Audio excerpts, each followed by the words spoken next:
Hello बच्चों, let's see this question. The question says first one there का assertion।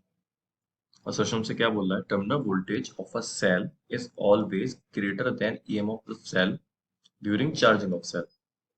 Reason क्या बोला? Reason बोला था EMF of cell is always greater than its terminal voltage. तो पहले हम बात करते हैं की कॉन्सेप्ट की। की कॉन्सेप्ट तो की कॉन्सेप्ट हो जाएगा सेल एंड सर्किट एनालिसिस। यहाँ पे सर्किट का एनालिसिस एंड सेल के कॉन्सेप्ट्स यूज हो रहे हैं। तो हम पहले असर्शन पढ़ते हैं। असर्शन यही बोल रहा है कि चार्जिंग के केस में जो हमारा सेल का वोल्टेज होता है, मतलब वोल्टेज ऑफ सेल होता है, वो हमेशा बड़ा होगा ईएमएफ ऑफ सेल से। तो हम पहले चार्जिंग देखते हैं। चार्जिंग होता क्या है? चार्जिंग, तो लेट सपोज मेरे पास कोई भी पैसे पर्टिकुलर एक सेल है जिसका कोई इंटरनल रेजिस्टेंस आर एंड वो करंट डिस्चार्ज है, उसके को कोई चार्ज कर रहा है माइनस। तो लेट सपोज यहाँ से कोई करंट आई जा रहा होगा और ये अभी पूरा डिस्चार्ज है, मतलब कि at T equal to zero, अभी टी इक्वल टू जीरो पे हम चार्जिंग स्टार्ट करेंगे। चार्जिंग स्टार्ट करेंगे तो ये कोई वी दे रखा है, ये स्मॉल आर है। तो क्या होता है? ये ई है। तो चार्जिंग केस में क्या होता है? जो अपना ई होता है, जो अपना ई होता है, ई का एक्सप्रेशन बनता है वी प्लस आई आर।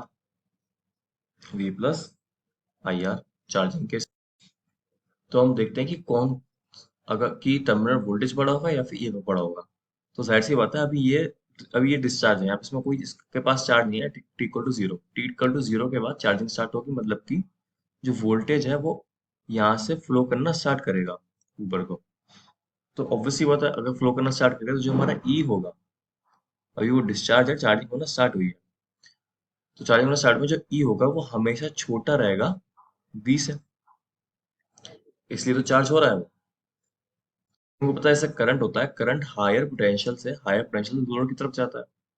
तो वो V से E की तरफ जा रहा है, इसलिए जो E है, मतलब ये वाला सेल है, वो चार्ज हो रहा है। तो ऑब्वियसली बात है, जो E होगा वो V से छोटा होगा।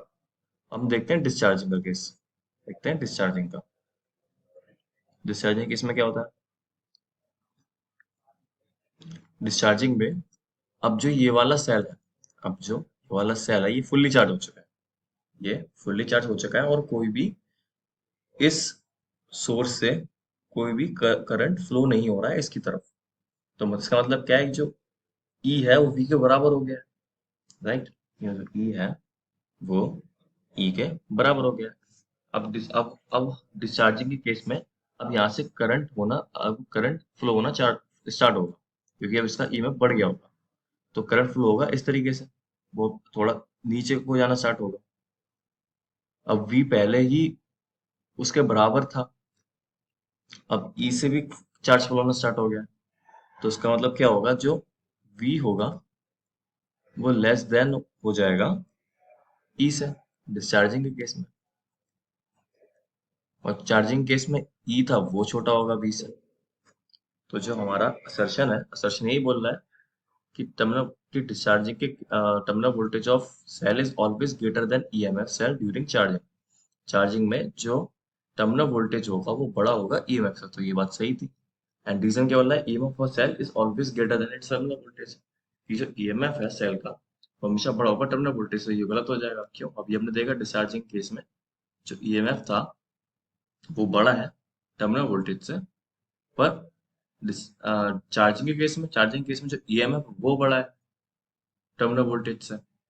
तो ये रीजन हो जाएगा गलत। अब देखते हैं कौन सा ऑप्शन सही है। तो पहले हम ऑप्शन चेक करते हैं, ऑप्शन क्या क्या है। जो ऑप्शन ए है वो है कि जो हमारा असर्शन है वो सही है, जो हमारा रीजन है वो भी सही है, जो रीजन है वो करेक्ट एक्सप्लेनेशन है असर्शन का। ऑप्शन बी हो जाएगा, जो हमारा असर्शन है वो सही है, जो हमारा रीजन है वो भी सही है, जो रीजन है वो करेक्ट एक्सप्लेनेशन नहीं है असर्शन का। ऑप्शन सी हो जाएगा, जो हमारा असर्शन है वो सही है, एंड जो हमारा रीजन है वो गलत है।